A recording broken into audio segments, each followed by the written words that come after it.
Hello, ladies and gentlemen. My name is Kurt. Welcome back to Farlands or Bust, episode 616. As Wolfie has barked, we exit the previous episode's hidey hole. I see you over there, trying to distract me from what other creepers like crawling up next to me. Some burning zombies in the distance. I know your games. But yeah, your game is Minecraft. Welcome back to Minecraft Beta 1.7.3 here for, like I said, episode 616 of the series. This episode is coming out on Thursday, October 20th, 2016. As we continue on, Spoiler. We had a creeper, we had a burning zombie, now we have a friendly spoiler. So many various species of animals frolicking about the Farlands or Bust world, including myself and Wolfie. Oh, and that creeper. Alright, well I was gonna get some wool, but never mind. Oh god. Alright, this is bad. This is bad. Where's that creeper? Don't look at him, don't talk to him, don't. Oh god! Oh, skeleton residue. Or no, that was zombie residue, actually. Don't mind if I do. Alright, I think we're fine. I think he's forgotten about us. Yeah! Oh, that's a cow. Alright, continuing on. Like I said, let's actually go west here. It's a little bit less jittery when you go west, as opposed to north or south, as we were doing. But, yeah. Farlands or Bust, and farlandsorbust.com is where you can go to donate to Child's Play charity. We are continuing to raise money for that cause. Currently at $41,722.69. Or I'm sorry, and 14 cents. That is 69% of the way to our $60,000 goal for this season 6 of Farlands or Bust. So I appreciate the continued support. You donate, all those funds go directly to Child's Play charity. And you can also leave a comment with a question that I will add to the list here. Wolfie agrees with the whole question asking scenario that I will add to the list to answer here in a future episode of Farlands or Bust. This whole series has become just a gigantic Q&A for charity. Q&A for charity. Indeed. Indeed. So carrying on, oh yeah, brief programming note. Yes, I do have a new microphone. I mentioned that in the last episode. And unfortunately, for whatever reason, and I hope it's not happening this time, at the beginning of the episode there were some very strange, loud pops and clicks. Had nothing to do with the volume of my voice, like the microphone peaking out, being too loud. It was a weird poppy and clicky. It was like somebody was jostling my XLR cables. Careful away! Alright, Wolfie, let's have a seat and a treat. And there is indeed a zombie spawner beneath us. But yeah, that had nothing to do with, like, the microphone. It's actually, that's happened with my other microphone as well. I'm thinking it's the interface. The USB XLR interface that I own. Alright, this... Alright, we don't see it, so we're not gonna excavate it. I thought maybe it would be right there and it'd be like, oh neat, but no. That's the reason we came up with that rule. Because we can spend a whole episode searching for a spawner, only to never find it and never make any progress to the Farlands. Here's our sheep that we wanted to shear. Those other ones were being protected by the creeper. They employed some protection for their wool, but these ones did not. So yeah, those weird pops and clicks, I tried my best to minimize... Careful, Wolfie! Minimize those. But I even considered, I'm like, this is like happening so frequently. Only at the beginning of the episode, though. It didn't continue on much beyond the first night.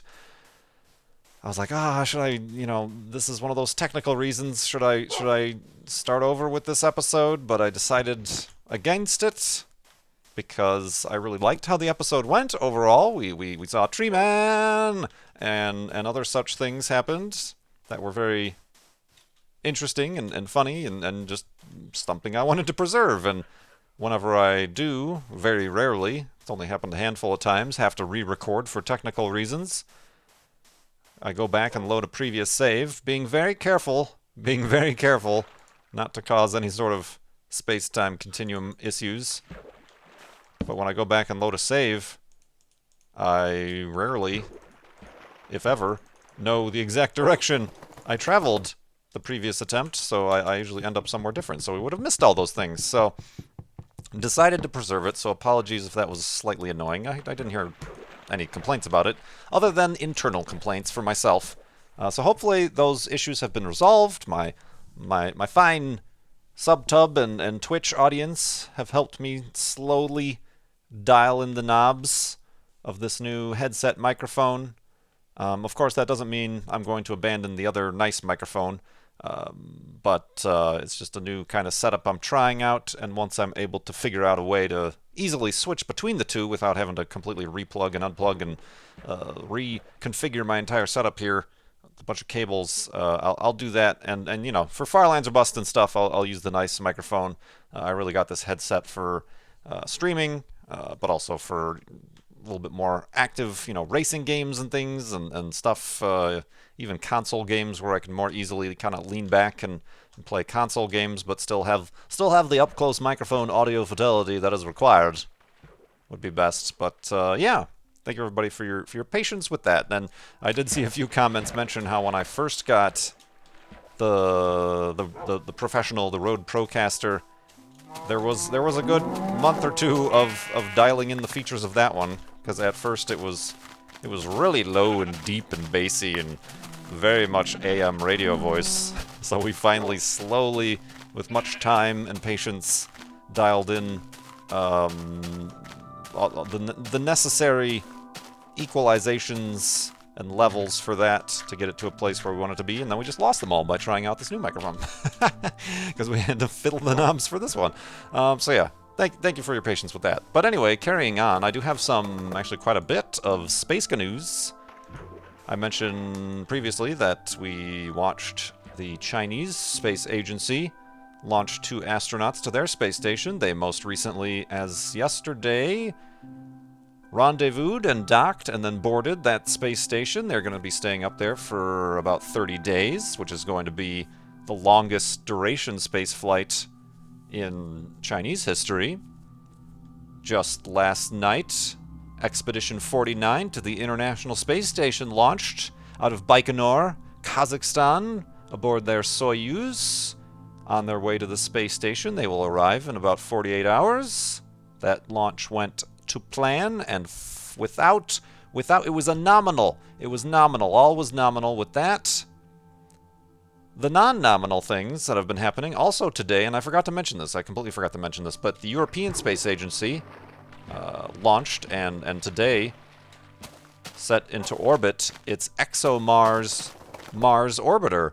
It's a scientific orbiter that's going to be studying the atmosphere and looking for trace gases that could perhaps indicate life, you know, like your organics in the atmosphere and even in the ground, I guess. The ExoMars orbiter entered orbit successfully around Mars, but it also had a lander component that separated last week and was due to land today as well. And unfortunately, they were getting signals and telemetry up until the point of expected landing when they lost all signals from the, what is it called? The Shirapeli lander. It's landing near Shirapeli crater, which is, interestingly, that's also where the Curiosity rover is landed in Shirapeli crater. And I remember them saying that they were going to attempt to image the landing of the ESA lander from Curiosity, at least point the cameras at the expected trajectory to see. That would be the first time a spacecraft on the surface of Mars could photograph another spacecraft landing on Mars. So that would be interesting. We haven't heard anything from that, but then again, we also still haven't heard anything from the Shirapeli lander, which is unfortunate at best. It's not a rover, it's just a stationary lander. But we're still waiting on news from that. There are other upcoming opportunities. They're essentially just looking for a ping, a response, just a binary code that says, yes, I'm still alive from the lander. They do have via the orbiter, the ExoMars orbiter, has stored the trajectory and the the information from the lander about the landing, but that still has yet to be transmitted. They're waiting for that moment of transmission to see if they could infer anything from the speed and trajectory, the avionics. That's the word I was looking for. The avionics record. Whoops, got a little bit turned around there, of the landing. So fingers crossed for hopefully an okay news from the surface of Mars. And then we have a little bit more space news that hits a little bit closer to home, but we'll get to that in the morning.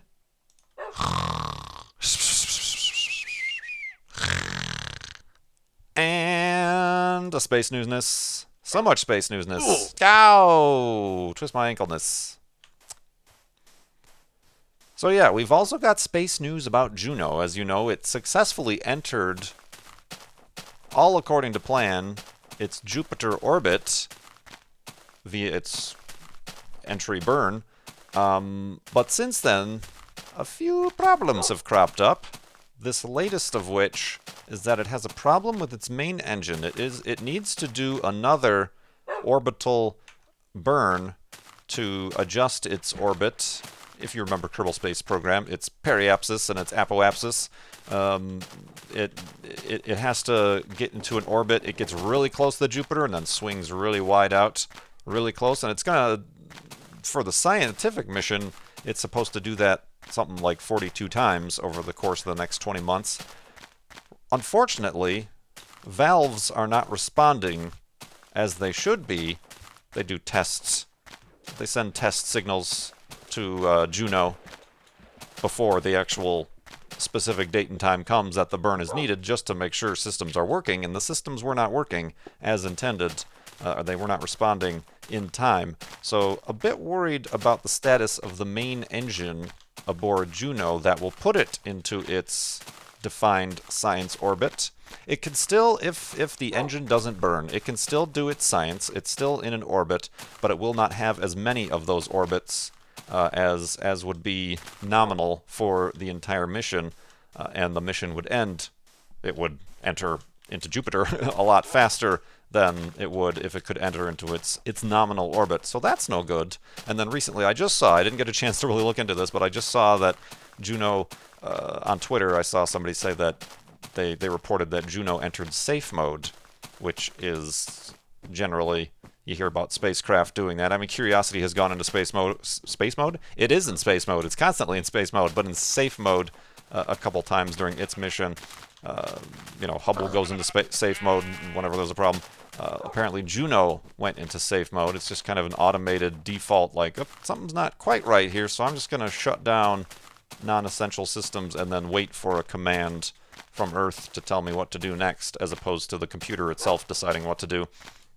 So that is a series of events that is not nominal for the mission. Keeping an eye on that, definitely. But yeah, that goes to show, sure, getting into space and getting to your destination, that might be the easy part, as difficult as that part is. What with rockets and fuel and controlled explosions and trajectories and burns and things. Once you're there, it's not over. There are still many things working against you. Space is not a place that likes to be explored. It's like, I like just existing out here. I'm going to make it as difficult as possible for you. And it certainly does. So, fingers crossed for both the Shirapeli lander as well as, of course, Juno, which we've adopted as our own little spacecraft because I saw it launch. I was there when it left the gravitational pull of Earth onwards to its mission to Jupiter, where it's currently at, which is crazy to think about. Indeed. But yeah, let's actually get to some of these questions that I talked about a little bit earlier in this episode. Let's actually review a topic that I mentioned in the last episode, coffee. I'm looking for some coffee. Didn't get that many good suggestions. Well, I mean, not good suggestions, but that many suggestions for coffee. Unfortunately, the ones I did get were either, when I looked them up, they were not purchasable online, or they were from other countries. The closest I got was one from, somebody suggested a coffee, either in the comments or on Twitter, from Canada, which I could purchase, but shipping to the US costs more than the coffee bag itself. So I might not be trying that one either, so I might be searching on my own for some replacement coffee, whole bean. I should have specified probably buyable online and shippable to the US within reason. I do prefer also the single origin as opposed to the blends, but either or is really okay, I'm sure. But yeah, that it was a good try. Good effort, my friends. Good effort. Speaking of coffee, with donation, Muffinator22 says, have you heard of Kopi Luwak coffee? It is one of the most expensive coffees in the world, made from coffee beans that had previously been eaten, digested, and then eliminated, air quotes, by the wild civet cats from Indonesia. Disregarding the cost and knowing where it comes from, would you still try it? Here's the thing about, I've heard of this. It had its 15 minutes of fame a few years ago on the internet.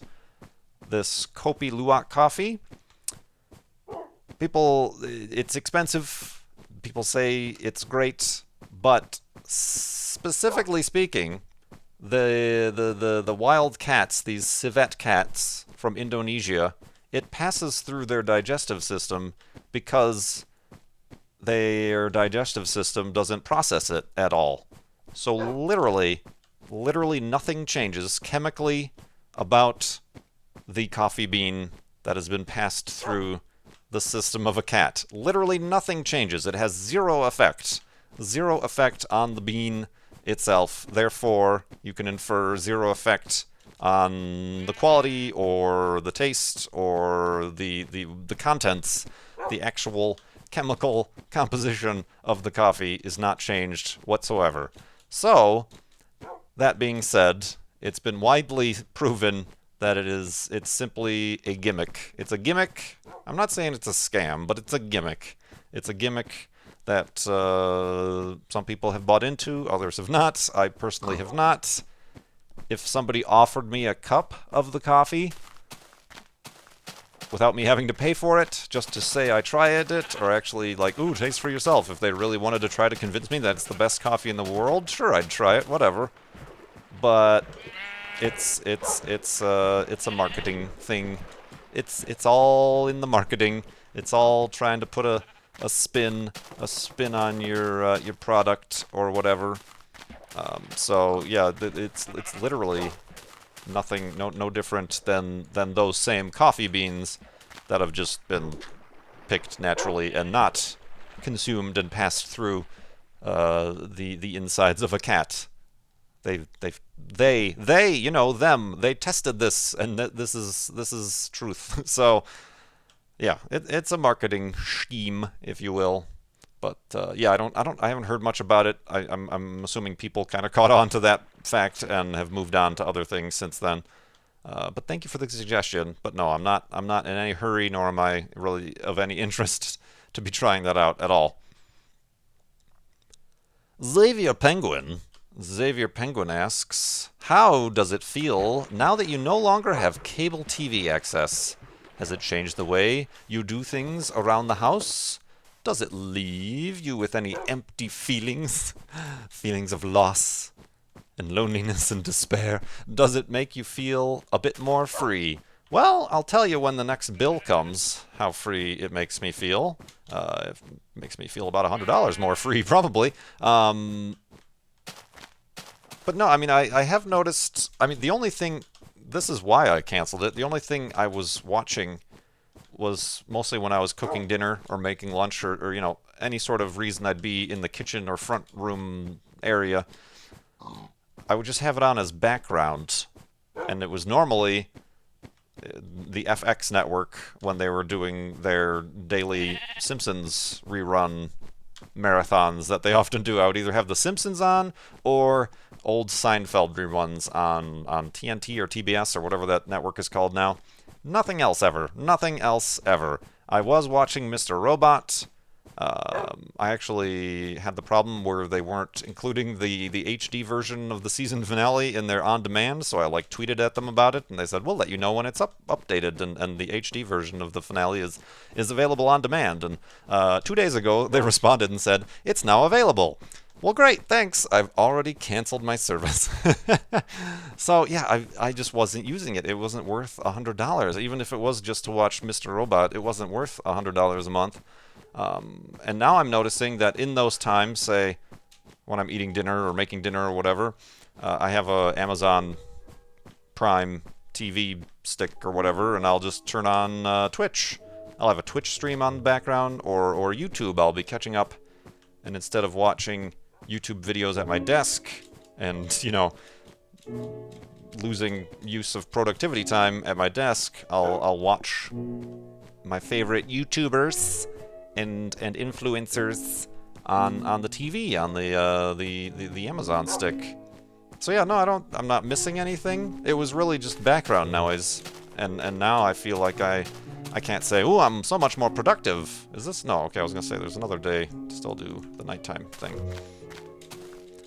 I don't know that I'm more productive or anything, but it certainly kind of feels like it's one less thing, one less intrusion. Certainly I've been seeing a whole lot less commercials not having a television, also having YouTube Red, also having Twitch Prime. So when I do see an ad, it's a bit of a surprise. So let's go to sleep actually here and continue in the morning.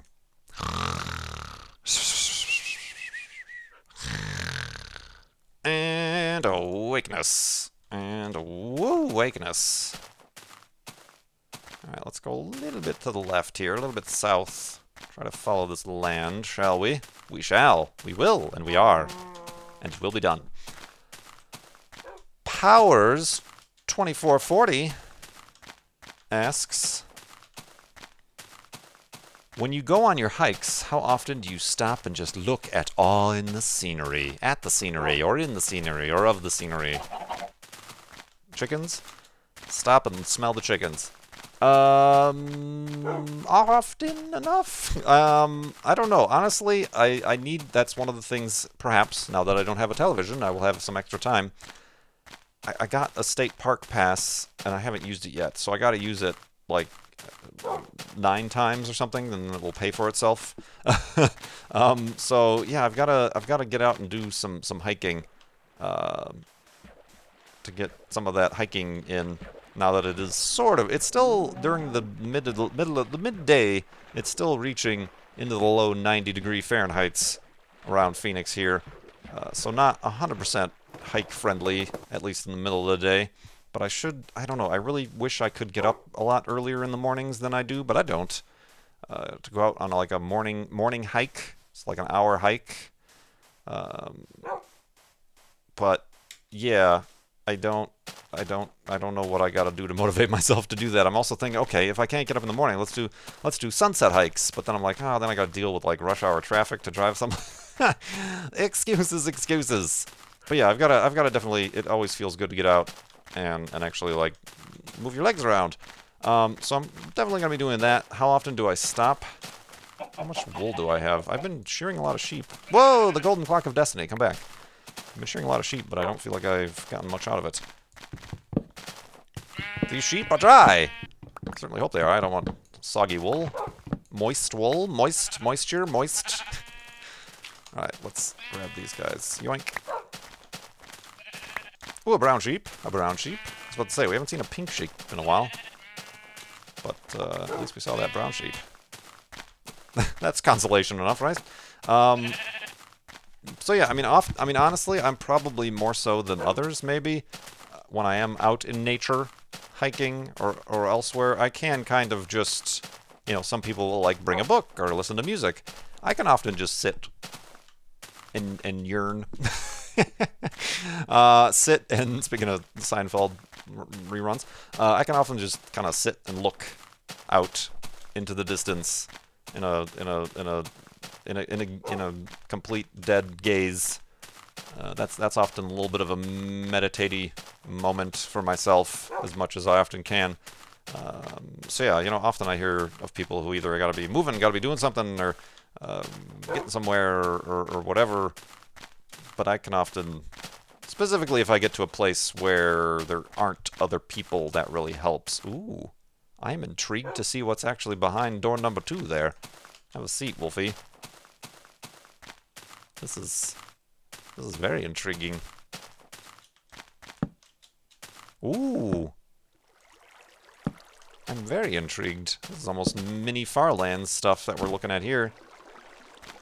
Take this, but extend it, like, all the way to the edge of the world, 30 million blocks. Whoops. It's the erosion mod, everybody. The Minecraft erosion mod is working here in Minecraft Beta 1.7.3. No, not really. Huh, neat. I like this quite a bit. It was mysterious. Dark and mysterious. Let's just have some accent lighting so that we don't see the torches from outside, but we can see some light. How am I doing? Oh, I don't have any coal, speaking of which. Don't mind if I do, you fancy little weird hole in the side of the wall here. Don't mind if I do indeed.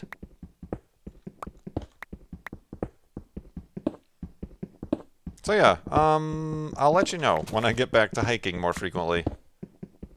But yeah, it is often pretty cool to just kind of sit and watch.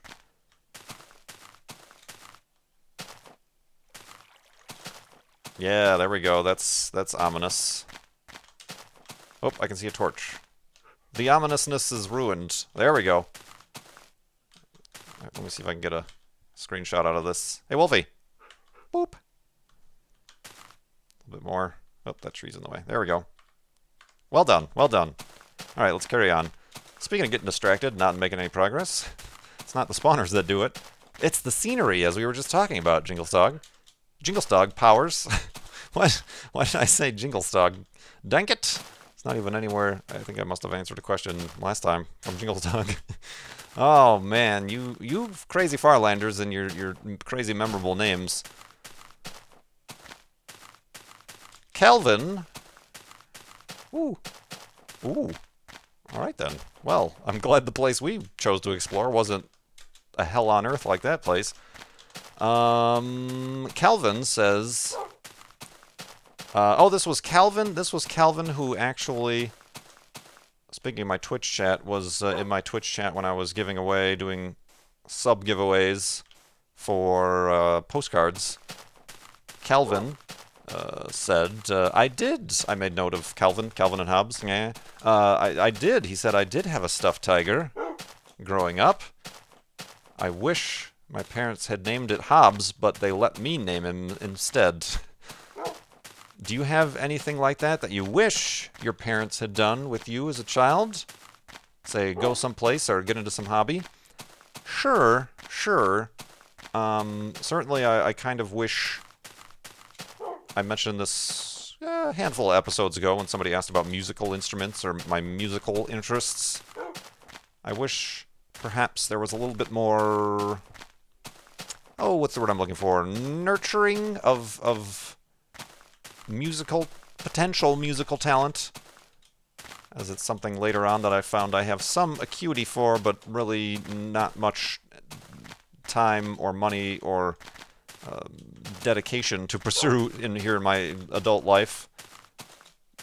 But yeah, I already told the story about how I wanted to maybe try out band, but didn't because it wasn't something that they had me do.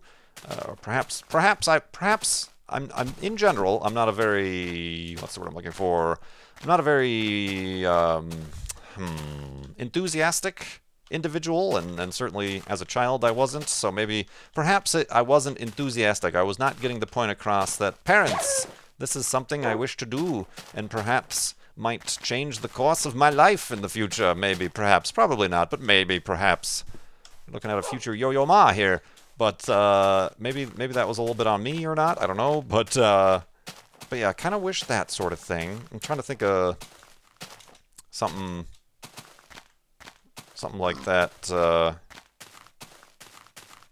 But yeah, that's probably one of the bigger things. Music in general, of course. Then later on, I wanted to try out guitar and stuff, and similarly with the music stuff, but never got into any lessons or anything from that. I just ended up buying a guitar from my sister, my older sister, who had a guitar, but then stopped playing the guitar. I'm like, okay, I'll buy that from you then. And just fiddling on my own with the guitar. So yeah, probably the music aspirations, perhaps wish were a little bit more encouraged. Dang it, Wolfie! I'm trying to, let's actually, well, the sword is actually a little bit more dangerous for Wolfie, but we'll try. Whoa! So yeah, I think probably that. Go to some place. Space camp? Although that's more current Kurt than it was past Kurt. I might not have been as into space as I am now. But space camp would have been great. That would have been really cool. Honestly, there is an adult program at space camp. Not saying I've considered it, but it's out there. Oh, man. Yeah, I'm not sure. I don't. That's probably all that I can personally think of.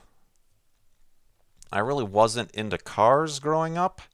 I kind of wish, like, I didn't have anywhere to be or anywhere important to go other than, crummy little retail jobs. I kind of wish I personally had looked into, like, my first car or cars, saving up for, like, a daily driver classic car.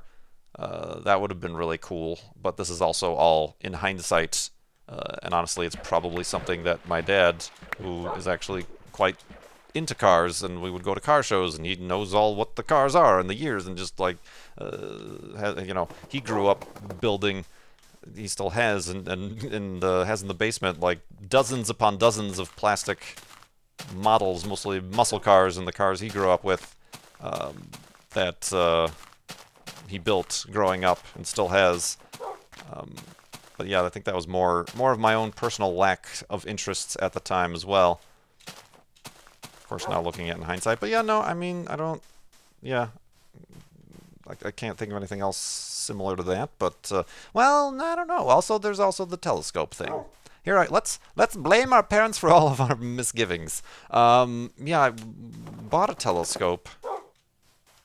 Or they bought me a telescope, but it was unfortunately one of those department store telescopes that only ended up getting frustrating for me, and then I ended up shelving for a long time.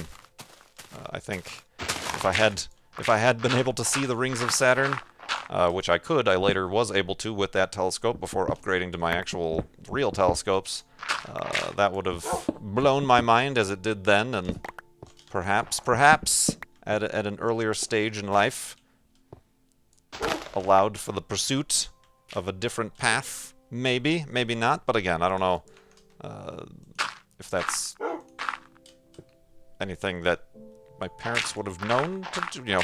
In the days before the internet, this information was less accessible. Or at least less obvious was probably the best word. Accessible, you could probably search it out and find it, but yeah, let's go with that. But no, I'm not, like, blaming my parents for anything. I could have been an astronaut. Oh, man. Remind me to bring that up in my next therapy session. Yeah, that's the end of episode 616. Ending on a high note here of Far Lands or Bust. Once again, I appreciate everybody here who has asked a question by donating to Child's Play Charity. Keep giving at farlandsorbust.com. And remember, we're not going to press F3. We're not going to know how far we've walked until we reach that $60,000 goal. It would be fantabulous if we could do that before the end of 2016 here, because 2017 is going to be a busy one, my friends. There's a solar eclipse, a total solar eclipse going all the way across the United States. I've got to start picking out places where I want to see that. It's going to be really busy. I'm going to dedicate my entire 2017 to that. So yeah, don't forget about that, Space Gnus. But yeah, anyway, thank you so much for watching this episode. I hope everybody had a good Thursday. And, well, this is coming out on Thursday, so continues to have a good Thursday. And if you're watching this in the future, whatever day you may be upon, I hope it is a good one. My name is Kurt. Thanks so much for watching. I will see you next time.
I can often just sit and yearn